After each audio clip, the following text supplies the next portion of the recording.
nende laste tase ulatus lõpuks, kui nad siis nagu need teste läbi viisid samale tasemel, kus normaalsed lapsed olid, meie normlapsed.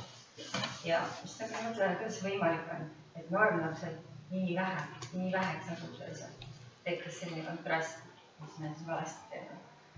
Ja läks aastaid edasi ja tal õnnestus töötada tavalastega. Ja siis otsustas, et aga ma proovin neid samu vahendeid, neid samu meetodeid tavalaste peal. Ja tulemused olid siis nagu selle aja kohta imelised. Miks see meetod korraga järsku terves ajakirjanduses üle maailma sai väga populaarseks. Kõik käisid, vaatasid, olid sellised klassid, siis nagu, kuidas siis öeldakse, sellised vaatlusklassid, lapsed töötasid, tulid võõrad, vaatasid, kõik toimis. Selle aja kohta oli nagu selline ime sündinud, et miks see kõik nii toimis, oli sellepärast, et Montessori oli avastanud mingisugused seaduspärasused, mida teised ei olnud eelnevalt märganud. Ja ta pakkus nendele lastele nende vajadustele vastavaid vahendeid, töökeskkonda, mõistis nende vajadust teha tööd pikema aja jooksul ilma segamata ja avastas palju selliseid uusi aspekte, mida teised ei olnud enne märganud. Et meie oleme siin oma kogemuse ja oma õpingute jooksul, nagu kuuleme, kui see on normaal, see on tavapärane ala, et lapsel on lapse suuruses mööbel, lasteaed või kool on heledate seintega, aknad on loomulik valgustus, on lastele mõeldud vahendid, mänguasjad, aga tol ajal oli see midagi erakordselt. Kui sa mõtled tagasi, kuidas see niimoodi, et klassiruum nägi välja selline, et oli sein, siis oli õpetaja, siis olid need suured alla sellised toolid laudadega, mitte lapse suuruses. Aken oli tihtipeale värvitud pool nagu sellise musta värviga, kes teab miks, võib-olla et selleks, et nagu vähem küll kästa seda akent. Seinad olid pruunid või just tumepruunid või samuti, et mäetumist ei oleks näha. Kõik oli üsna koole. Et kui sa niimoodi mõtled, siis see kontrast Montessori loodud rühma vahel oli nii tohutu, et see nõudis inimestelt sellist nagu teaduse nihet. Tohoh, et me peame hakkama tõesti mõtlema lastele ja suhtuma lastesse teistmoodi ja pakkuma neile vahendeid hoopis teistsugused, sest seni peeti nagu lasteliseks miniatuurseks täiskasvanuks. See oli kõik. Et ta lihtsalt väike ja kui ta oli nii-öelda tegi midagi, mis meile ei meeldinud, siis ta oli paha. Nagu patune või kuidas seda öeldi. See oli lihtsalt paha, et seda oli tihtipeale välja tekstades, seda oli pahadus. Selliste suurte arengupsühholoogiliste metamorfooside tõttu siis hakati seda 20. sajandit siis kutsuma lapsesajandiks, sest tohutu tähelepanu oleks korraga sellele lapsele. Kes üldse meie seas kasvab, kes ta on, mis vajadused tal on. Ahaa, me peame nendele vajadustele ka kuidagi vastama, peame vastutulema selle lapsele kuulema. Ja lisaks, et minna veel spetsiifilisemaks, tõi Montessori välja oma vaatluste käigus, sest ta oli eelkõige teadlane, et ei olnud mingisuguseid selliseid filosoofilisi traktaate, et laps on tähtis ja laadi, et ikkagi väga spetsiaalselt tõi välja punktid, miks me teeme teatud asju niimoodi selle metoodika kasutamisel. Üks oluline mõiste Montessori pedagoogikas on sensitiivsed perioodid või tundlikud perioodid.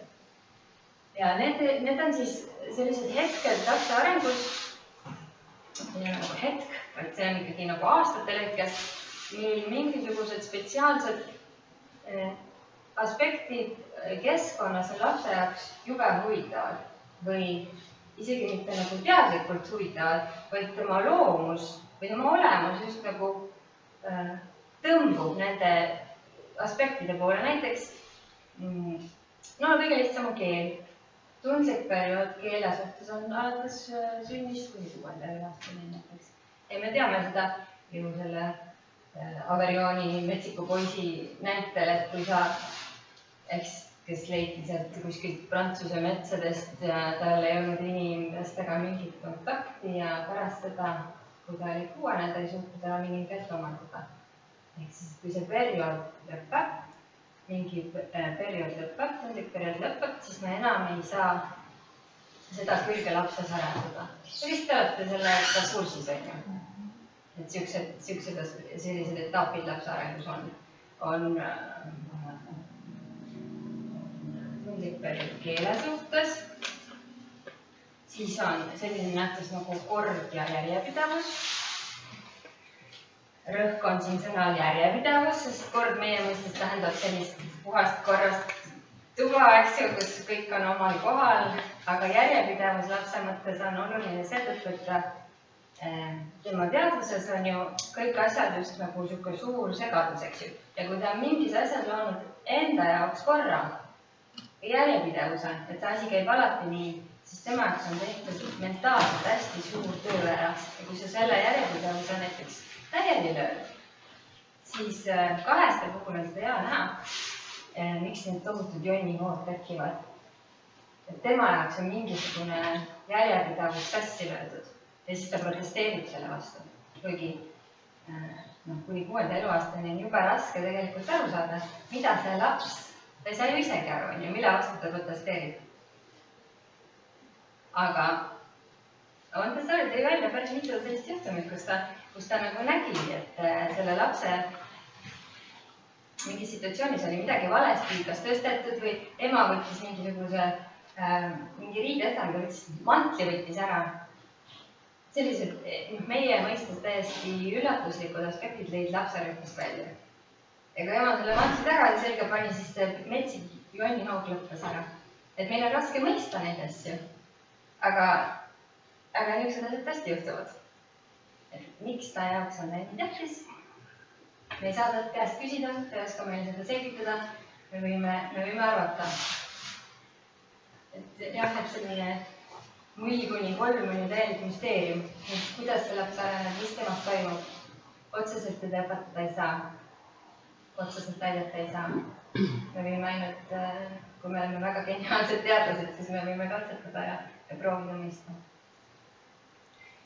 Nii väikesed objektid kindlasti kõik on märganud, et ühel hetkel lapsed ju otsivad ja tahavad leida miniatuurseid, peaaegu olematuid.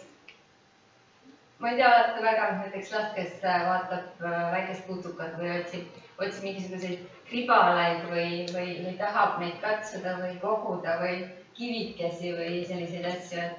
Et sõimerühmades teinekord on ju suisa öeldakse, et pange need väikesed asjad ära, et me ei jõua hallata seda gruppi, need tahavad kõike seda hästi palju ja koguvad ja leiavad ja topivad igast auku, kus saab, et see on nagu turvalisem mõttes.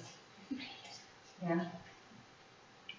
Ma olen kuulnud sellist juttu ühest poisist, kes ema nägemata surus omale herne kõrva või ninna ja kuna seal on hea niiske ja soe keskkond, siis ema ei näinud seda enne, kui idu hakkas välja tulema. Hästi nagu sellised, jah, juhtud. Meeleelud, kuna meie meeled. Ja see on üks väga liht valdkond Montessori-hariduse juures, et kõik ju meie ümbritsevast jõuab meisse läbi meie meelte. Meis ei ole midagi rohkemat kui selle, mida meie meeled koju toovad. Ja meeleelundkonna valdkond on kohe eraldi õppekava osa Montessoris, kus siis arendatakse selle sensitiivse perioodi jooksul kõik võimalikke meeli, meie nägemismeelt, kuulmismeelt, kaistmismeelt, maitsemeelt, kõiki, eks ju, kompimist, kõiki neid ja selleks, et teravdada lapse tähelepanu selle keskkonna suhtes, kus ta elab. Sest kui sul on hästi hea tähelepanu ja kontakt selle keskkonnaga, kus ta elab, siis sa oled rohkem kohal. Ja sa märkad asju enda ümber. Kui sa oled rohkem kohal, siis sa kogud rohkem infot. Ja pärast 6. või pärast 5. või niimoodi, et siis see meeleelundkonna teravus või see huvi nende vastu kukub ära, et kui me tahame näiteks mingisugust meeleelundkonna vahendit lapsele tutvustada, kes on selle perioodi läbinud, kellel on see lõppenud, siis sa näed, et mingi kontakti ei teki ja pole mõtet neid vahendeid enam suruda, et see periood on läbi ja kõik proovi järgmise lapsega. Head kombed seletavad ennast ise, et lapsed tegelikult tahavad olla austatud ühiskonna liikmed ja selleks, et nad keegi kogu aeg ütleks neile niimoodi nähtaks, et pühi oma nina ära, jälle sul on juuksed kammimata, vaata, mis küüned sul on, kõik on väga pole, et siis nad tahavad olla ette valmistatud just nagu õpetaja poolt või täiskasvanu poolt, siis näitab konkreetselt, rahulikult, kuidas nina võtta, kuidas juuksed kammida. Nagu hästi lihtne meie mõttes on ju, aga kui palju sa juurdad selle üle täiskasvanuna, et sa mõtlesid, et ta lohakas, aga tegelikult nüüd pole ise aidanud. Ise ka aidanud, ei näita.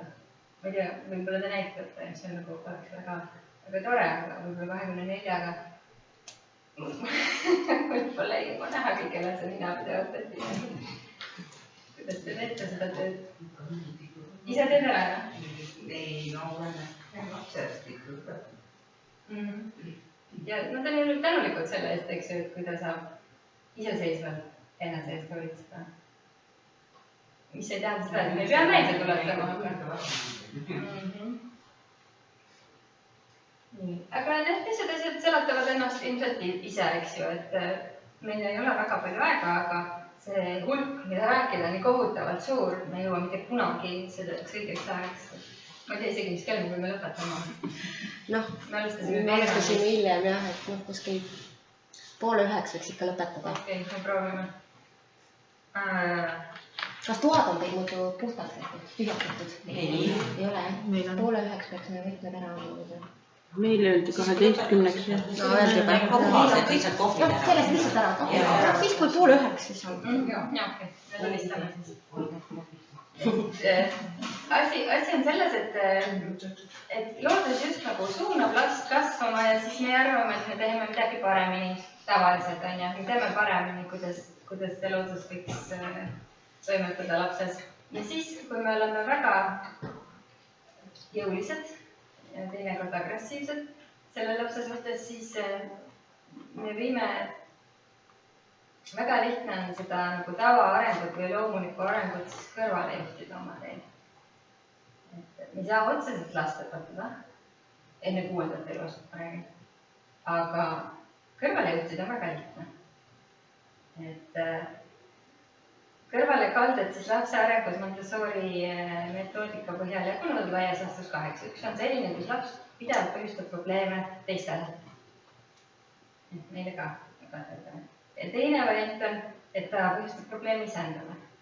Ehk siis üks on näiteks agressiivne väljapoole ja teine on hästi tagasi tõmbunud ja ei julge enam ümbritsemaga eriti midagi ette võtta.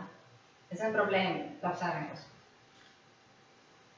Ja need kõrvalekaldud, siin on nagu välja toodud, et võivad olla agressiivsed ja sõnakuulmatud ja laisad ja ahned ja kõiksugu. Ja ka fantaasiasse, liigsesse fantaasiasse kaldamine ei ole väga terve. Ja seetõttu fantaasia hoitakse alla 6-aastastest tegelikult eemal. Montessori haridus rõhub, et kujutusvõimele, mitte fantaasiale. Sest laps peab hakkama saama selles reaalses keskkonnas. Ämlik mehe või printsessi radadel, et see ei aita teda kuidagi kahjuks. Jõulukonna kassist ilma või?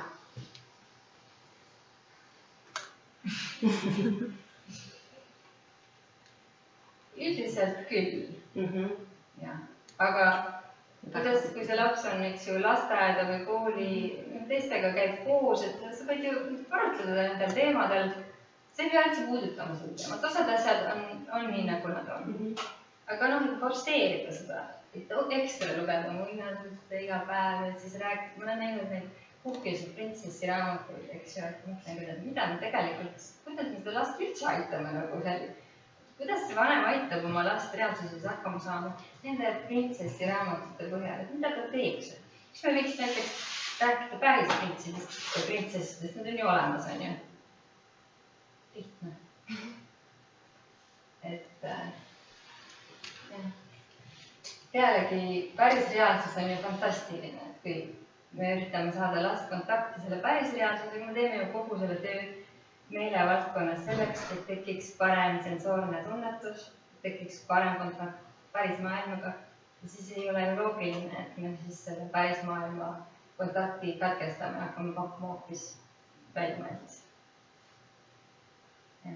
Ja siis nagu nõrk laps on siis üleni alistuv ja väga klammerduv, ükskõik jälle suhtes. Tähelepanu ei küsi ja üleüldse ei leia endale tegemist ise. Olete ilmselt mõlemad sorti last kohanud oma rühmas. Et need on laias laastus sellised normaalsest arendust kõrvale kaldud. Kas siis täiskasvanu on olnud liiga tugev, segav nähtus lapse arengus või täiesti eemaldunud. Et annan vahendid ise ka on, kas siis mentaalselt või füüsiliselt, et mitte ei ole. Ja kuidas Montessori õpetaja peab selle seltskonnaga hakkama saama, on need kohutavalt palju toetuma nendele Montessori vahenditele. Mul on siin ainult, ma ei tea, võib-olla üks 100 nendest vahenditest kaasas, mida rühmas võiks kasutada. See toetub vahenditele ja sellele laps mingil hetkel õpetaja abiga saab kontakti selle vahendiga.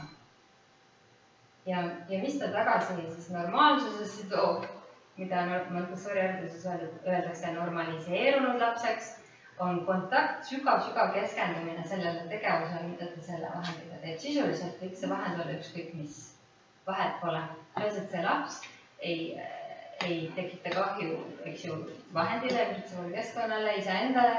Et see ei pea olema Montessori vahend, aga see peab olema mingisugune vahend, millega laps tõesti saavutab sügava keskendumise. Ja siis, ta räägib sellest, et see on natuke vaimne, et sellel hetkel füüsiline energia ja vaimne energia just nagu joonduvad. Ja see on see, mis toob lapse tagasi sellesse meie mõistes normaalsesse lapsesse. Normaliseerunud laps muidugi Montessori keskkonnas on meie jaoks kõlab imeliselt ja erakordselt. Vaadates ma panin teile kirja, et milline on normaliseerunud laps. Ma pärast näitan teate ühest normaliseerunud lapsest ka. Et käib, see on Montessori keskkonna üks eeldusi, õpetaja loobuma Montessori rühma, siis tema rühm on selline, kus lapsed võivad kõiki asju ise teha, ise võtta, töötada nendega nii kaua, kui soovib, nii mitu korda, kui ta soovib. Kui teine tahab seda võtta, siis tuleb lihtsalt oma järjekorda võtta. Pealegi on rühmas nii palju muud, mida teha, et pea tingimata just seda tahtma. Mõnikord on niimoodi, et kui kohtuvad selline poolnormaliseerunud laps ja täiesti mingisuguse kõrvale kaldega laps, et siis normaliseerunud laps üldjuhul annab alla. See näitab tema sellist korralikku taset, et kui 2 tükki kaklevad, siis on keerulisem. Kui kõik terve rühm on väga sügav, kõrvale kallam pole sõna, aga ma tõlkisin selle otse ära, et see vihjab lihtsalt sellele, et midagi on valesti läinud. Sügav keskendumine on äärmiselt oluline, et tuuakse näited lastest, kes ühe vahendiga võivad pool tundi uuesti teha midagi. Ja sinu ülesanne see, kui midagi muud meelde ei jää täna, siis see, et kui laps keskendub millelegi, siis ei katkesta. See on 1000 korda rohkem, mida see laps sellest vahendist ja sellest tegevusest saab, kui sina kunagi suudaks talle pakkuda. Me ei saa sinna lapse sisse, ta on ise saanud sinna sisse selle vahendiga ja teeb midagi äärmiselt olulist. Vahet pole, kui on võimalik isegi üks õpetaja jääb maha selle lapsega, kui on vaja ära minna rühmast teistega. Et pigem nii. jah, on lihtne jääda sellest, et minu programm, minu plaanid, minu tunnid, aga kui võimalik, siis pigem see on juba selline, see ei ole keskendumine, see on juba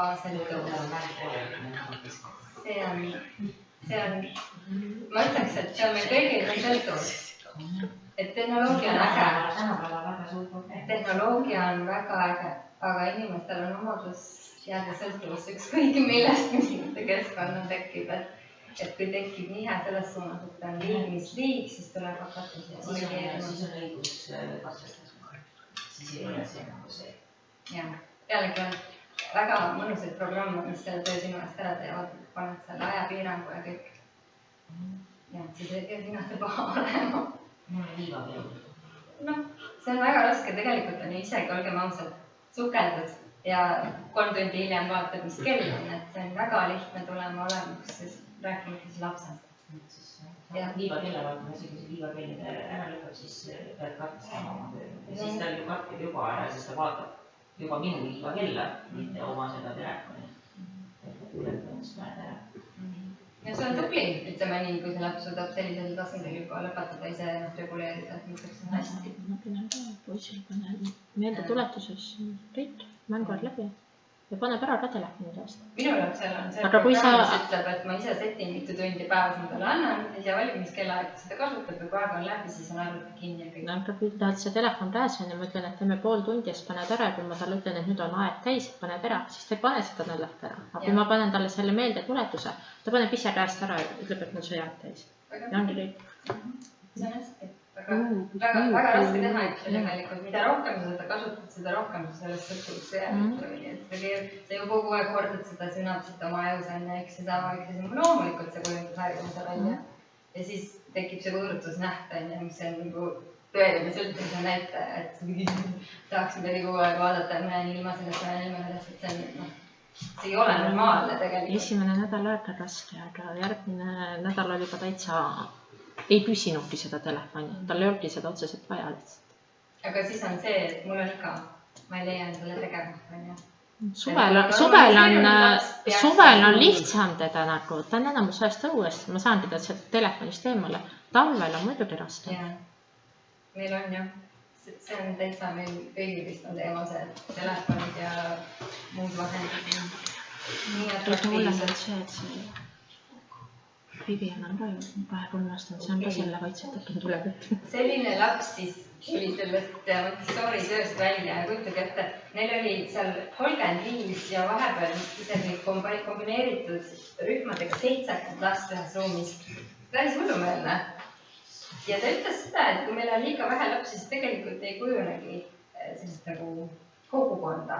Et peab olema teatud hulk lapsi ja siis tekivad neil omavahelised suhted, siis tekib see teatud ühistunne, ise selline katsetamine, et milline ma olen selle lapsega, milline ma olen selle lapsega, et seda erinevaid rolle katsetada oma vahel, suhtlusviise. Mina ei kujutaks ette 35-ga töötamist, aga... Mitu kasvatajat oli teil 2. Ja ajad olid küll teised. Aga teine probleem on ka seda ise kogenud, kui on näiteks 26 last oli meil oli 6 täiskasvanud rühmas ja see on väga segav. See on isegi rohkem segav, et liiga palju täiskasvanud rühmas ei ole hea.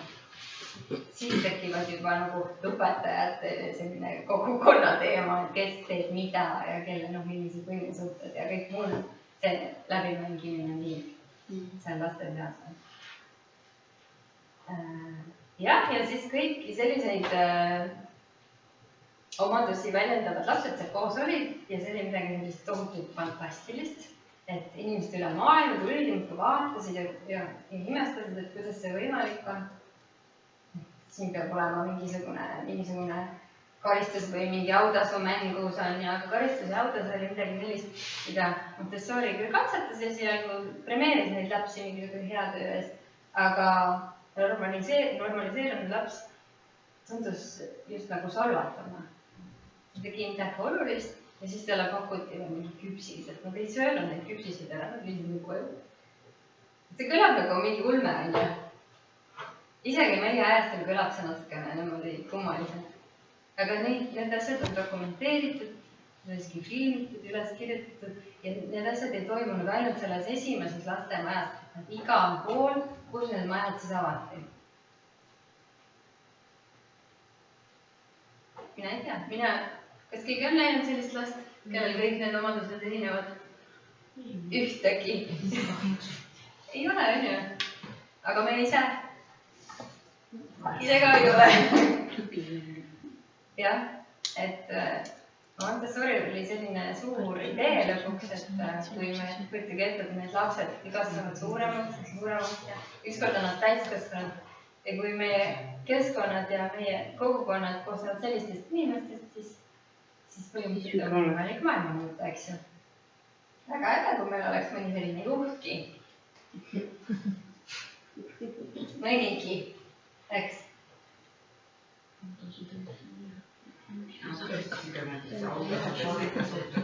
Praegu just räägitakse kogu aeg, peab tunnustama ja premeerima ja... Ja, ma arvan, et laps tahab küll kontakti. Ta tahab, et sa näed. Ja ta tahab seda, et ta meeldib sulle nagu isiklikul tasemel, on ju. Et on oluline, et sina meeldiksid lapsele ja et laps meeldiks sinule. See on nagu kõige lähedasem kontakt üldse, mis võib tekitada. Ehk siis, kuidas sa tajud seda, et ma meeldin sulle? Silmiside, naeratus. Hullistus.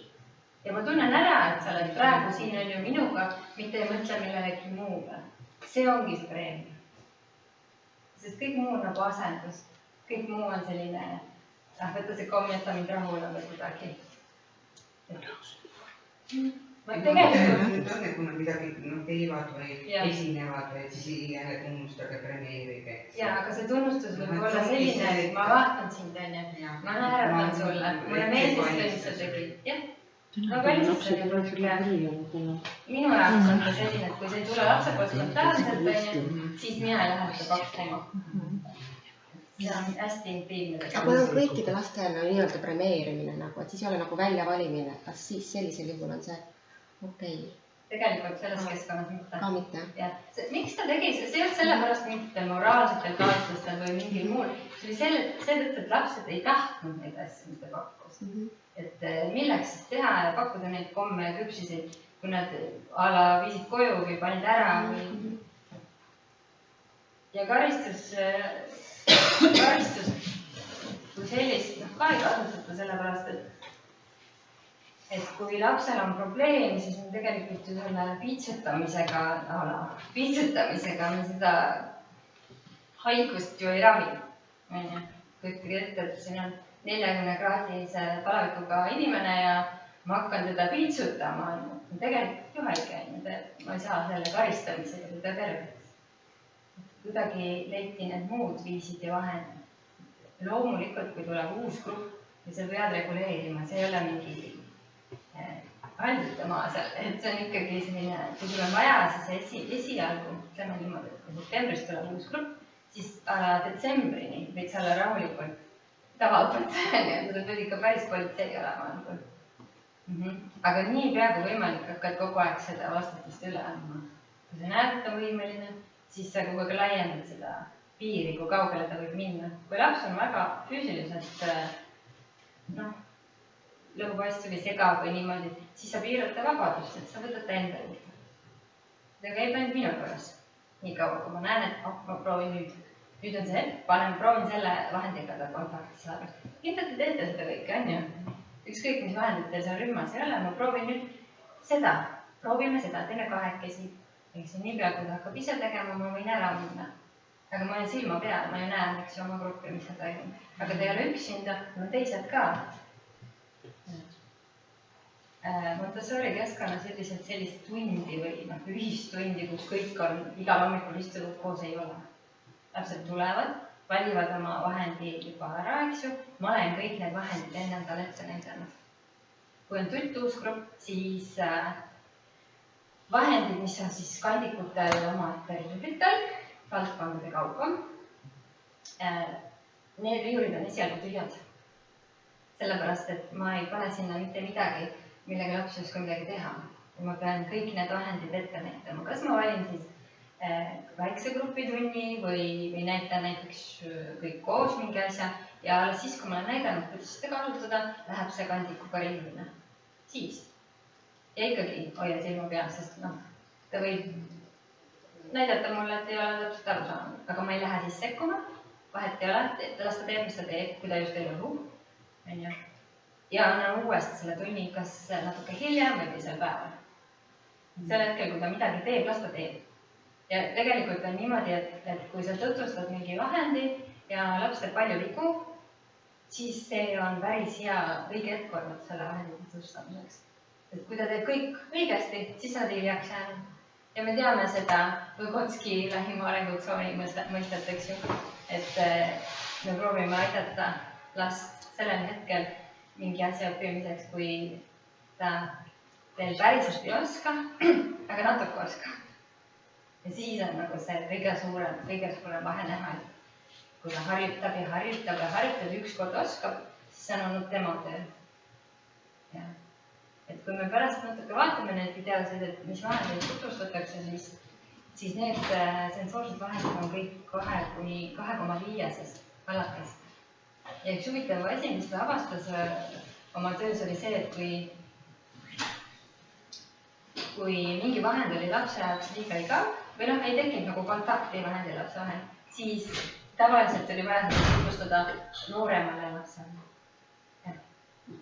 Kummaline, eks? Et noorem laps alati leidis parema kontakti kui vanem laps.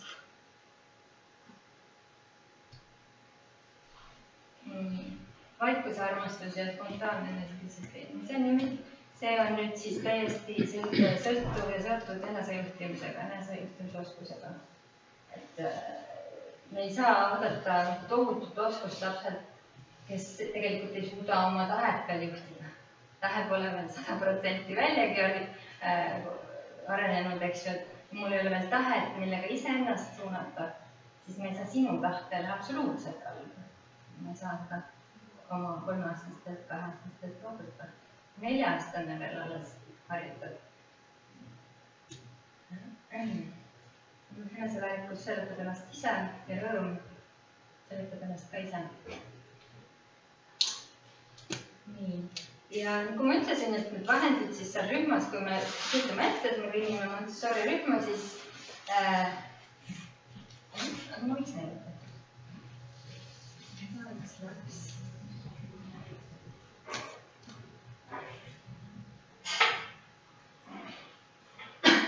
See on keskkonnas veel. Kas sul kõlarid ka vähe? Ei ole vaja. See on 4-aastane poiss. Montessori keskkonnas, nendele ei kesta see tervet päeva nagu meil. Montessori hommik. Montessori töötsükkel on umbes 3 tundi, kui laps valib ise oma tegevuse ja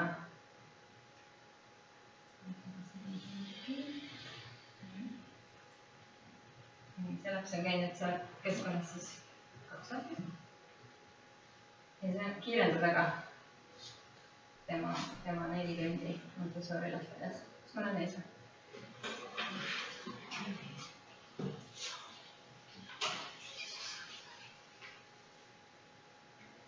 Iseseisev. Nii, siis näete, eks ju need madalad riiulid, mis meil ka lasteaedades on.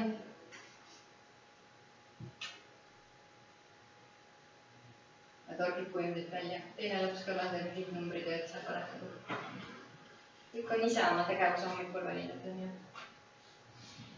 Taga on natukene näha neid riiuleid, vahendid on seal peal.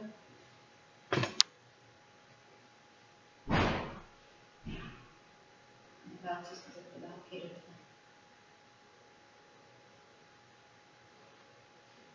Kuhu ta valmistöö pani siis oma kaustava? Jah. Vaatsin seda mingi foto. Ja eks ju 4-aastane kirjutab nii. Jah. Joonega paberile, kirjatähtidega. Kirjatähti üldiselt õpetatakse Montessori keskkonnas. Trükitähed tulevad muuseas kõrvale, aga kirjatähed õpetatakse selgelt seesama. Täpselt nimestan 4-aastaselt sõnum seal. Jah. See on Montessori harjutus. värviplaadid heletumedusastmetega, neid peab kalkuleerima. See on igapäevaelu harjutuste valdkonna vahend. Aga ise nad ei oskaks, ilma õpetaja ühendamiseta nad ei oskaks neid vahendeid kasutada, seetõttu nagu õpetaja hindab alati ette, kuidas seda vahendit kasutada ja siis hakkab laskatama. Ja vahend on alati samas kohas riiuli peal, võtad ja paned tagasi samasse kohta.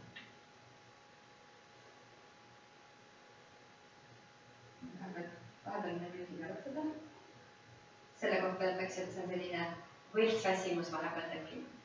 Et tegelikult tööhind ei ole veel paikunud, on kerge paus ja siis ta valib tavaliselt asja, mis on veelgi raskem või nõuab veelgi rohkem keskendumist.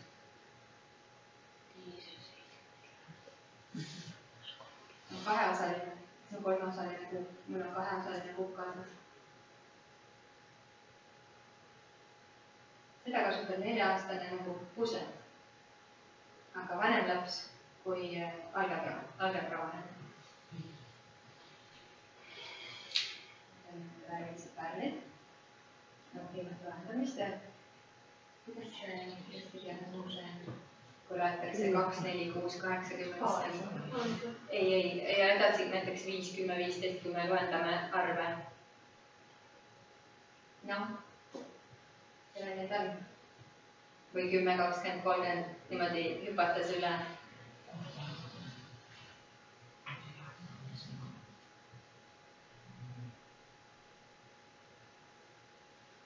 Nii, õpetaja jõuks pidi korraks. Nüüd on lugemiskaardid.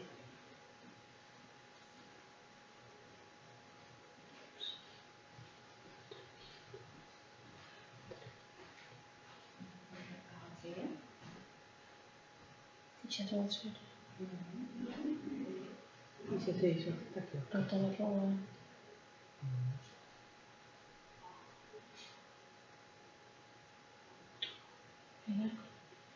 Aga seda tasub ainult seetõttu teha, et igapäevaeluharjutuste valdkonnas on kallamisharjutus. Kallamisharjutused on ühed esimesed harjutused, mida laps hakkab Montessori-keskkonnas tegema. Lauakatsmine on teine selline erandi harjutuskandlikul.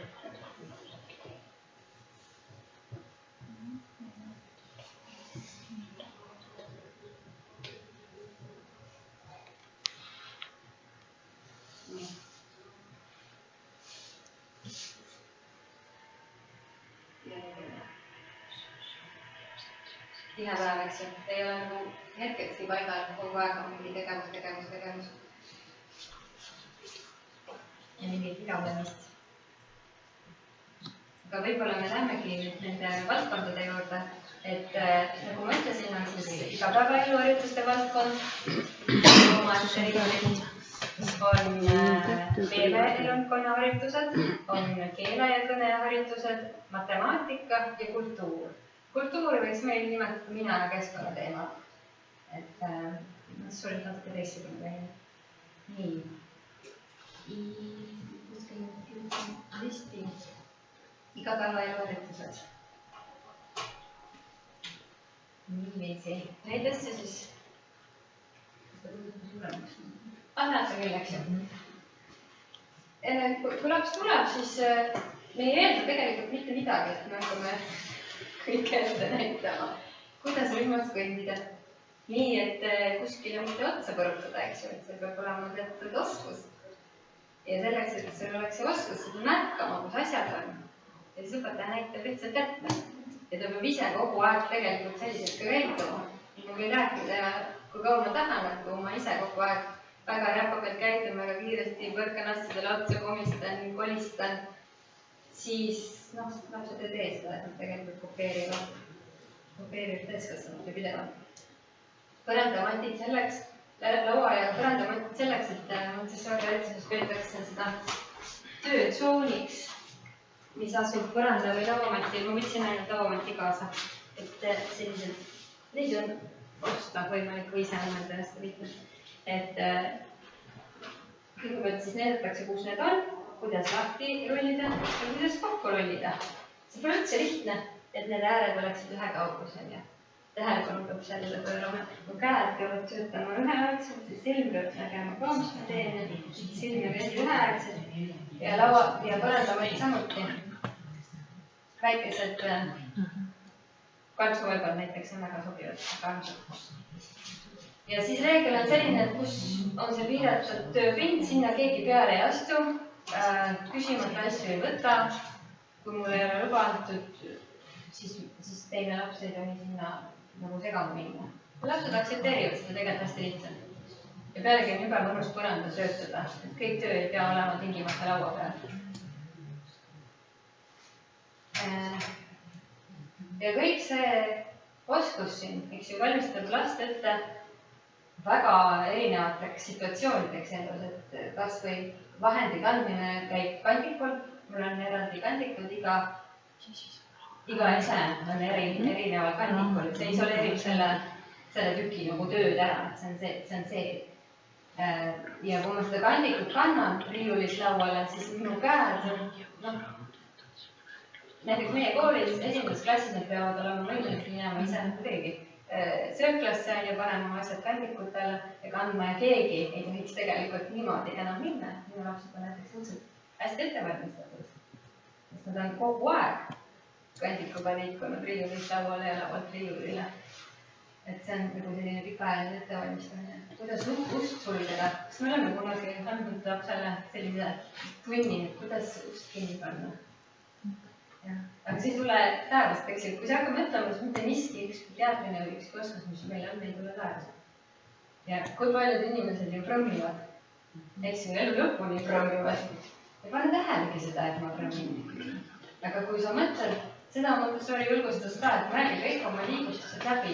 Ja kui iga liigutus ära, kuidas ma teen midagi, et see liigutus läheb siis lapsele mingi vahendi demonstreerimisel nii aeglaseks ja täpseks, et ma näitan ette, kuidas näiteks puugikut panna. Ja panna. Hästi spetsiifiliseks läheb see liigutus, on ju. Ma treenin ju aasta-aastalt käest õpetajana aina paremaks. Aga kui ma näiteks räpakalt panen, siis ta kopeerib selle räpakuse ka ära. Ja, et laps kopeerib kõike, et kui ma sahmi nõudselt palju, siis ta kopeerib mind ja tema liigutus ei lähe tagasi. Tegevustsükkel siin tähendab seda, et tegevustsükkel kestab kandiku võtmisest, selle kasutamisest, riiulile tagasi kandmiseni, see on üks tegevustsükkel. Ja see on mentaalselt hästi oluline, et laps teeks selle lõpuni. Ja siis ühtlasi ka see neopruumid korras. Need on kõik sellised asjad, mida me tegelikult peame näitama. Sahtlite lahti tegemine, karpide lahti tegemine. Kõik need asjad, mis meil rühmas on, me tegelikult ette näitama, kuidas me tahame, et neid on kasutatud. Uksi, aknaid, replikandina ja kõik see.